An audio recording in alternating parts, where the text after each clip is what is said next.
Bonjour, nous sommes le 3 septembre, 19h30, c'est la Golden Hour, donc nous shootons une vidéo. Mais les chats sont en vadrouille, il fait trop beau, trop chaud, demain il va faire encore plus chaud. Et donc, pas de chat, mais peut-être poulout, poulout. Elle vient parfois quand je l'appelle de ce cri de guerre. Alors, par contre, pas de chat, mais un chien. Voilà. Oh, oh, oh, le petit Goliath est là. Ouh, le petit Goliath, ça. Bon, on le prend jusque la rue, parce qu'il chipote et je dois absolument aujourd'hui vous parler de graisse. Eh oui, je constate que l'ère du fat bashing, qui dure depuis 40-50 ans, eh bien, n'est pas terminée. Remarquez, ça fait quand même 1 ou 2 jours que j'avais décidé de shooter ce sujet. Donc, sur les graisses. Aujourd'hui, je vais vous exposer quelles sont toutes les sources de graisse. Pourquoi ? Parce que je constate que finalement, mes patients en général, parfois consomment trop peu de protéines, c'est vrai. Rarement consomment trop peu d'hydrates de carbone. Je peux vous dire que ça, c'est plutôt l'exception que la règle. Goliath, viens par ici. Et très souvent, ne mangent pas assez de graisse. Et je leur demande de manger plus de graisse. Et quand je leur demande de manger plus de graisse, eh bien, ils mangent du beurre, du fromage, du yaourt, ils boivent du lait et ils mangent du porc et du bœuf. Voilà. L'affaire, pour eux, est réglée. Ils ont mangé plus de graisse. Mais ce n'est pas malin parce que quand je demande de manger plus de graisse, je ne demande pas qu'on se gave de graisse saturée. Je demande qu'on panache toutes les graisses. Et aujourd'hui, je vais vous parler de toutes les sortes de graisses. Et il y en a 10 plus 1. Très facile à expliquer, très facile à retenir. Avant, petite parenthèse. Pas une parenthèse animale. On peut pas. Hein, ça énerve les micronutritionnistes français, les animaux. Et à propos justement de français, j'ai aussi des problèmes multiples avec les médecins nutritionnistes français. Pas les médecins fonctionnels, hein, mais les médecins nutritionnistes. Ils ont visiblement décidé que le dosage de l'hémoglobine glycosylée, HbA1c, appartient à la période médiévale. Pour eux, très fiers de leur savoir moderne, de leur modernisme, oui, j'ose le mot, ils considèrent que c'est l'indice HOMA qui est la panacée universelle et que l'HbA1c, eh bien, c'est dépassé. Eh bien, excusez-moi, mais ce sont eux qui sont dépassés, totalement dépassés. J'ai encore vu ça cet après-midi, je peux vous dire, ça m'a mis en rage. Mais j'avais déjà décidé que je parlerais de graisse. Eh bien, si eux nient le problème des sucres, parce que l'HbA1c, c'est bien le problème des sucres, c'est bien le problème du prédiabète. Et puis, forcément, après du diabète, mais en passant par le prédiabète qui menace la santé des populations mondiales. C'est le sucre le problème, c'est pas le gras. Bon, ça ne veut pas dire qu'il faut, je reviens à mon propos, se jeter sur les graisses saturées. Donc, voilà, il faudrait, quand je demande à mes patients de manger davantage de graisse, qu'ils se mettent à recruter toutes les sortes de graisses, aussi bien animales que végétales. Vous avez vu le regard sceptique de mon Goliath? C'est pourquoi ça? Il ne veut pas aller ici en bas. Il veut aller en haut. Eh bien, allons en haut. Allez, mon Goliath. Oui, c'est bon. Hop. Alors, pourquoi est-ce que je dois souvent demander à mes patients de manger davantage de graisse? Parce que la plupart d'entre eux sont d'un génotype ApoE, E3, E3. C'est le plus courant. c'est théoriquement 75-75% de la population, E3-E3. Dans mon biais de recrutement, les E3-E3 ne représentent que 65%.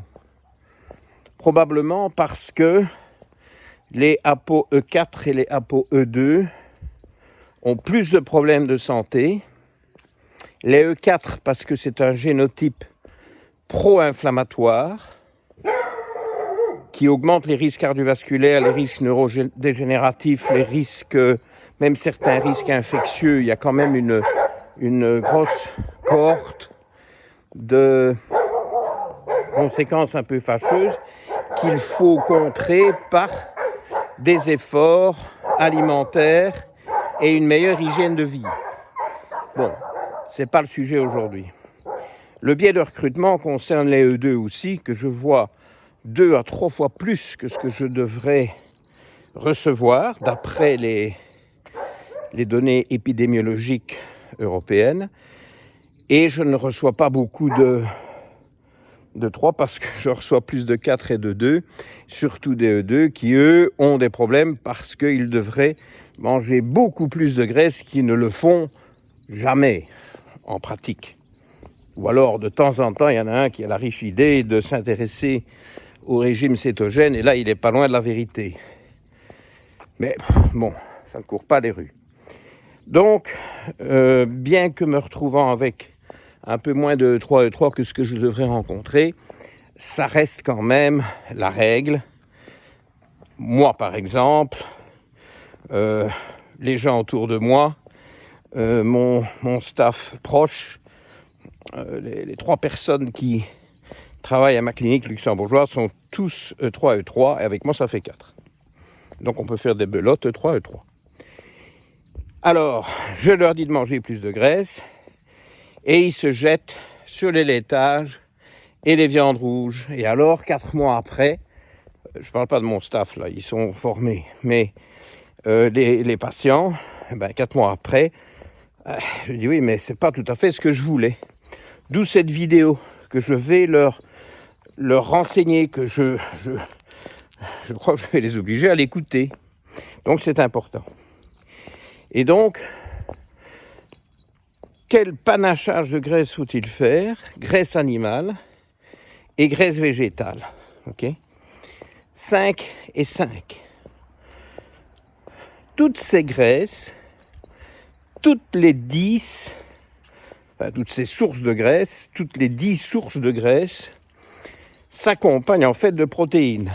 Donc, quand on dit qu'il faut manger davantage de graisse, à une exception près qui est le...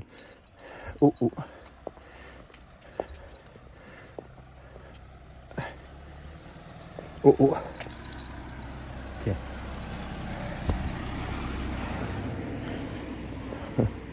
Je trouvais que ça ressemblait à ma voiture. Je suis nul avec les voitures, je ne suis pas foutu de reconnaître. Enfin, c'est la même marque que la mienne, c'est déjà pas mal et la même couleur, alors je ne vais pas beaucoup plus loin. Bon, donc, 5 sources de graisse animale, 5 sources de graisse végétale, et alors il y a un joker qui fait un peu tâche, c'est le cas de le dire, et donc c'est 10 plus 1, le 1, ce sont les bonnes huiles. Ce que j'appelle les bonnes huiles sont des huiles de qualité, des huiles bio dans la mesure du possible, des huiles pressées à froid, de première pression, comme on les appelle. Donc pas des huiles oxydées, pas des huiles rances. Okay, il faudra que je shoote une capsule sur les huiles, notamment sur les huiles de cuisson. Mais bon, aujourd'hui, ne nous lançons pas dans trop de dérives, parce que finalement, je n'aurai pas le temps de couvrir mon sujet. Et donc, la 11e source de graisse, c'est les huiles. Et je vous dis quand même tout de suite, avec une immense préférence, tous azimuts, pour tous les ApoE, 2, 3, 4, pour l'huile d'olive. Okay, alors, l'huile d'olive, bon, faites l'effort de prendre une bonne huile d'olive. J'en ai déjà mentionné une dans mon... Oulala, Goliath, c'est pas Goliath sur la grande route du village, voilà, sans aucune vergogne. Il vient des voitures, viens un peu ici, il vient des voitures. Bon, on va pas prendre des risques. Regardez cette bestiole. Oh oh, il est décidé, hein. Et comme il est excité par la promenade. Ah ben c'est les voisins qui rentrent chez lui, donc il connaît bien Goliath. Allez, viens. Et donc, huile d'olive, il faut de la qualité, ok. Moi je trouve il faut quand même faire un petit effort. Moyenne, il faut faire un petit effort financier là-dessus, c'est quand même pas le bout du monde. Je vous ai déjà montré dans la fameuse vidéo dans ma cuisine, si je me souviens bien, l'huile espagnole exceptionnelle que j'ai. Il y a des très très bonnes huiles d'olive en Italie aussi. Enfin, il y en a en Grèce, il y en a partout. Mais faites une recherche pour avoir un produit. Alors, si vous en trouvez qui n'est pas raffiné, donc qui est un peu trouble, donc qui n'est pas filtré, parce que pas raffiné, oui, ça c'est obligatoire, mais qui n'est pas filtré. Donc ça, c'est deux choses différentes. J'ai fait un lapsus. Et donc, elle est un peu trouble. Il n'y a qu'un petit dépôt dans le fond qu'on peut agiter. Ouf, ça c'est... Mais c'est pas évident, parce que les gens pensent que c'est sale et ils ne l'achètent pas. Alors forcément, ça se vend pas bien. Il faut presque connaître les producteurs et leur demander de ne pas filtrer ce que vous leur achetez. Mais bon, là, ça, c'est pas très grand public. Mais enfin, bon, voilà, si vous trouvez... Je suis intéressé par des sources d'approvisionnement en huile d'olive non filtrées, parce que tous ces petits résidus, c'est bourré d'antioxydants. Donc l'huile d'olive est de très loin supérieure à toutes les autres huiles. Mais nous parlons des huiles dans une vidéo spécifique. Donc on est toujours... Parce que, bon, on n'avance pas en fin de compte. On est toujours avec nos 10 sources de graisse. Mais bon, là, c'est facile. On est ici sur un boulevard. C'est le cas de le dire. On ne shoot jamais sur la grande route. Vous avez vu, c'est audacieux aujourd'hui. Mais il n'y a pas de chats. Alors, parce que les chats ne peuvent pas approcher la grande route. Vous ne venez jamais sur la grande route s'il y a des chats. Enfin, on va peut-être croiser un chat, je ne crois pas. Mais par contre, je crois que je vois venir un chien. Nous allons mettre Goliath en laisse avant que des catastrophes ne surviennent. Et donc, 5 animales, 5 végétales, je vous balance les 5 animales. Assez chipotés. Les laitages, bien entendu. Les viandes, on en a déjà parlé. Mais aussi, de grâce, les poissons, les fruits de mer, crustacés, mollusques, etc., que je sépare volontairement, que je mets dans un autre groupe pour bien insister, parce que les gens parfois me disent « Oh oui, mais des produits de la mer, oui, j'en consomme. » Oula, dites, ici c'est l'urgence, parce que sinon...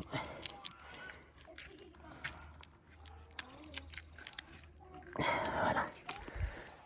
Bon, on va traverser parce que je suis pas sûr qu'il s'entend bien avec ce chien-là. Il s'entend bien avec tous les chiens, mais je veux dire que ça risque d'être un peu... Oui, Anne. Oula. Ouh, Goliath. Ouh. Non. Voilà, très bien. Et donc, il nous en manque un, et ce sont les œufs. Viande, laitage, poisson, fruits de mer, œufs. Chaque fois des sources de graisse, dont seules 2 sont pas hautement recommandées pour les E4, c'est laitage et viande rouge, parce que les viandes blanches, ça va. Par contre, les œufs et tout ce qui vient de la mer contient du cholestérol, mais ne fait pas augmenter le cholestérol sanguin, donc ça convient aux E4. Enfin, aujourd'hui, on est censé parler des E3. Donc, tout ça est bon pour les E3. Les 5 grandes catégories de graisse animale, qui sont toutes les 5 accompagnées de protéines fortes. Fortes, ce qui veut dire qu'elles protègent bien contre des combinaisons avec des aliments glucidiques. Donc, la stabilisation de votre glycémie se fera bien avec toutes ces graisses animales parce qu'elles s'accompagnent de protéines fortes. Alors bon, de grâce, ne me parlez pas de dissociation alimentaire. Écoutez, bon, je suis en train de vous shooter une série d'au moins 4 vidéos. Je crois que je sens venir le projet d'une 5e. Donc, on n'est pas sorti de l'auberge, mais je vous les distillerai au rythme d'une toutes les 4 semaines ou une par mois, en gros, pour ne pas vous lasser.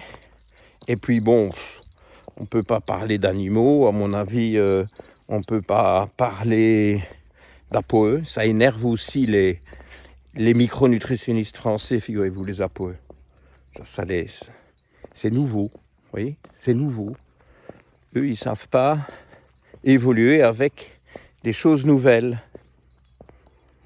Ou alors, ils s'embarquent dans une espèce de mode comme l'indexoma et ils font une croix sur ce qu'ils ont appris à l'école de médecine, c'est-à-dire l'HB1C, et ils ont totalement tort. Je persiste, je signe, je prouve scientifiquement, je prouve avec les références médicales et je prouve avec ma pratique quotidienne sur des centaines de cas depuis 38 ans. Ok ? Bon, bref. Donc, graisse animale, protéines fortes et très intéressant pour stabiliser la glycémie. Bon. Alors, 5 groupes de graisses végétales. Très important parce qu'on ne va pas se focaliser que sur des graisses animales. Il faut panacher avec les graisses végétales. Alors, les graisses végétales, c'est très simple. Il y a tout ce qui est oléagineux. Là, je subdivise. Donc, je vous parle séparément des noix, qui font partie des oléagineux, et des graines, qui, elles aussi, font partie des oléagineux. Pourquoi est-ce qu'on les appelle les oléagineux ? Parce qu'on peut en faire des huiles. On peut faire de l'huile de noix, de l'huile de coco, de l'huile de graines, de l'huile de lin, l'huile de graines de lin, l'huile de graines de colza, etc. Donc il y a plein toutes les huiles viennent soit des noix, soit des graines, et donc on les appelle les oléagineux. Il y a parfois une confusion où on se contenterait d'appeler il fut une époque où j'appelais les noix les oléagineux, mais en réalité ça inclut les graines aussi. Enfin bref, les noix, les oléagineux. 3e groupe, l'olive. Mais l'olive aliment alors, avec évidemment la possibilité de les écraser sous forme de tapenade, noire ou verte, très intéressante source d'excellente graisse, monoinsaturée. Avocat, même chanson, avec donc les avocats, mais aussi les avocats écrasés comme on trouve dans le guacamole. Le guacamole, c'est de l'avocat écrasé dans mon vocabulaire. Il n'y a pas besoin nécessairement d'y mettre des épices qui vous arrachent, qui vous brûlent la gorge et le palais. Moi, j'achète du guacamole qui est neutre et qui est délicieux. C'est juste des avocats écrasés. Parce que guacamole, on a un peu l'impression qu'on est obligé de mettre du piment là-dedans. Ben, on est obligé à rien du tout. Et on en trouve sans piment. Moi, j'en achète sans piment. Et bon sang, il est délicieux. J'ai encore mangé hier. Et puis alors, la 5e source est un petit peu plus subtile. Ce sont les légumineuses. Avec comme modèle le houmous. Donc cette préparation classique du Moyen-Orient, très, très libanais, mais on en trouve partout dans l'est de la Méditerranée et au-delà. Et donc le houmous, c'est du pois chiche, mais présenté, écrasé, avec d'autres ingrédients. Bon, je ne vais pas vous faire la recette ici.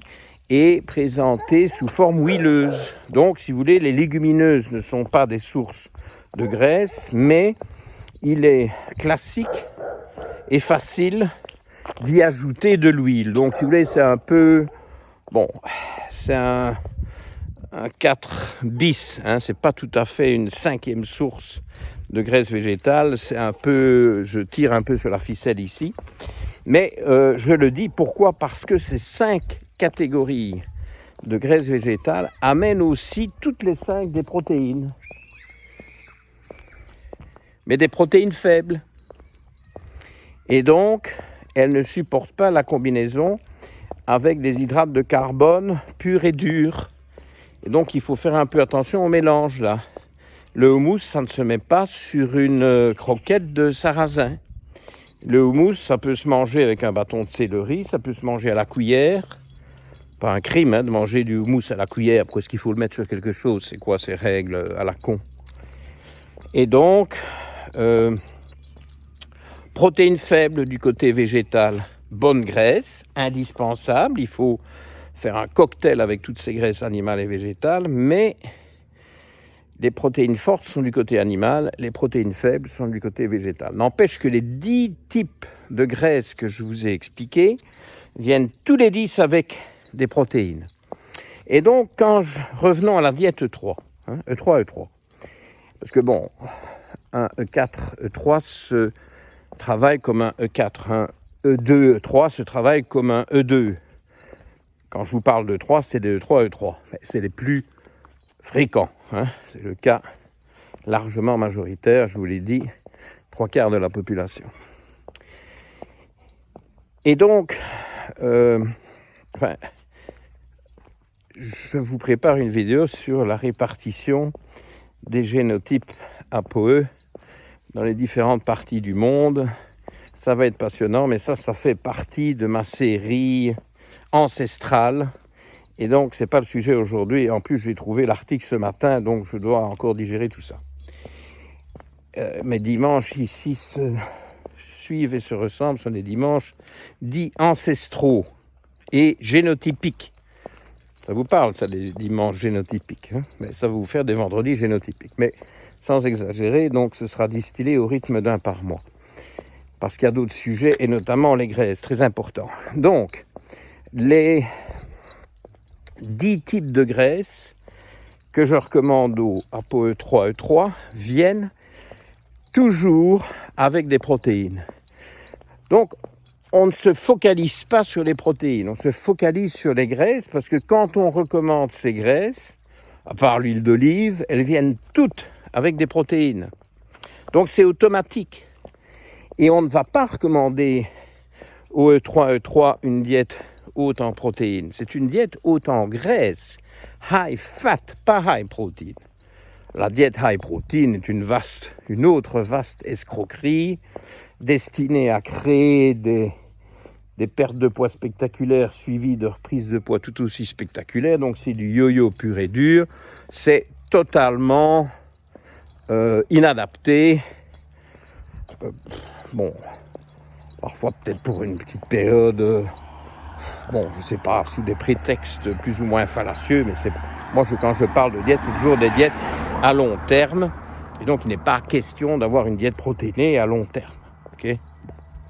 Puis je vous dis, c'est des diètes pas saines, pas équilibrées, pas durables, et qui donc vont toujours créer des frustrations, des manques, des pulsions, et vous aurez une vengeance implacable qui fera reprendre plus de poids que ce qu'on a perdu et qui va vous attirer vers les féculents et les sucres.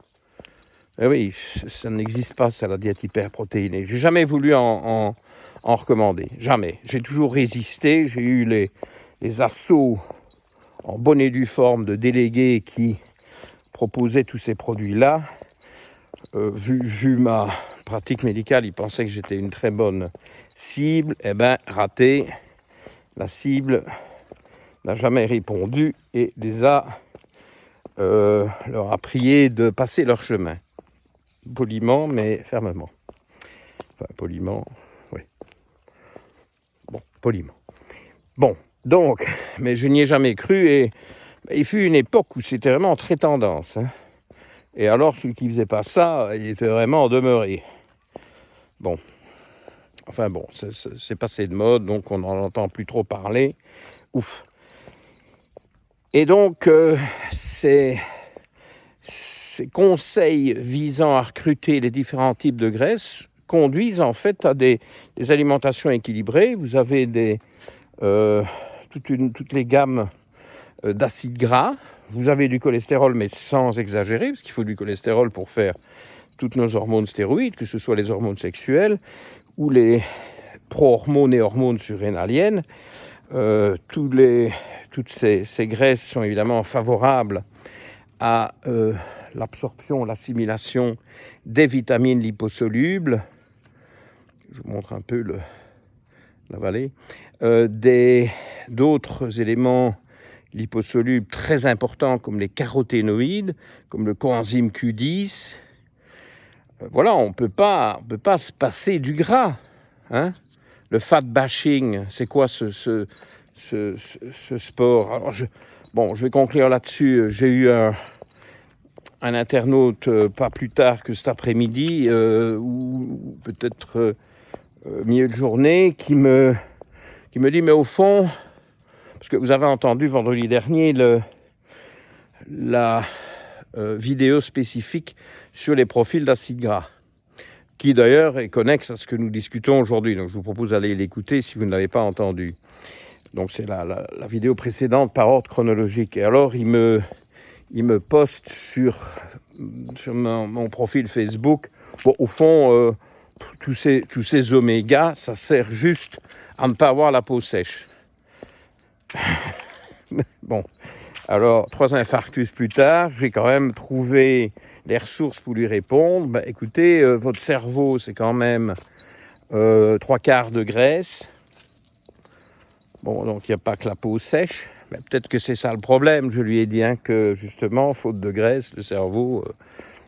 c'était dit gentiment parce que c'est quelqu'un qui me suit et donc je ne veux pas le froisser, mais bon, je dis ce qui est, moi. Et puis alors, la lubrification. Comment est-ce que vous absorbez à travers une muqueuse intestinale qui est sèche? Il n'y a pas que la peau qui est sèche. La peau, c'est 2 mètres carrés. La muqueuse intestinale, si elle est sèche aussi, c'est 500 mètres carrés de sécheresse. Bon, à propos de sécheresse, on est toujours un peu au Kenya. Bon, il a plu hier. Et je vais vous laisser, je vais poursuivre ce qui me semble être le début d'une grande promenade à travers tout le village et la région. Donc voilà, je vous dis à la semaine prochaine, vendredi 19h30. Salut, salut, salut!